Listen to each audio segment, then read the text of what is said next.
Hello, good morning. Flex ko po, ito po yung bahay namin dito po sa sa barrio. Ayun yung mother ko. Paralyzed na po yung mother ko eh. Ayun po siya. Flex ko po, ito po yung kapaligiran. Soon kaya nga po plano ko ay makapagtayo. Ito po ang kapaligiran ng aming tahanan, family house po yan. Ang mga kapatid ko po kasi ay may mga kanya-kanya na silang kuwan, malalayo sila. Yung isa nasa Ilocos Norte. Ayan, yun po ang bahay namin, family house.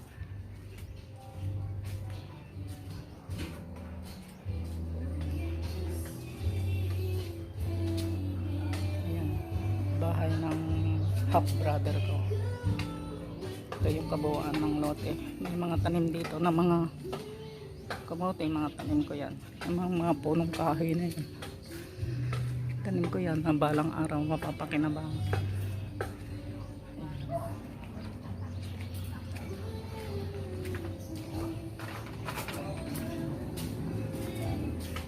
Tanim ng papaya.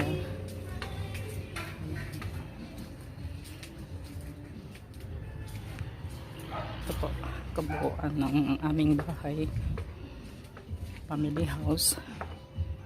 Ayan.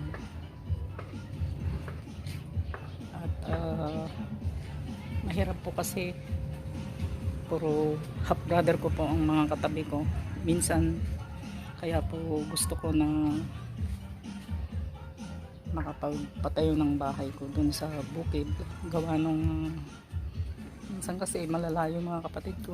Tapos pagka itong mga half brother ko, kapag sila nalalasing, marami akong naririnig sa kanila, kaya mas maganda na yung makalipat. Kasi mag-isa ko lang dito, kaya patulong naman sa inyo, kaya ako nagsisikap na nagbablog.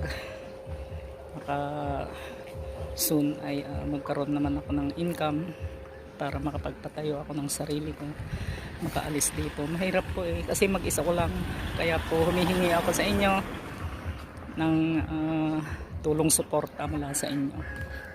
Sana po suportahan nyo ako.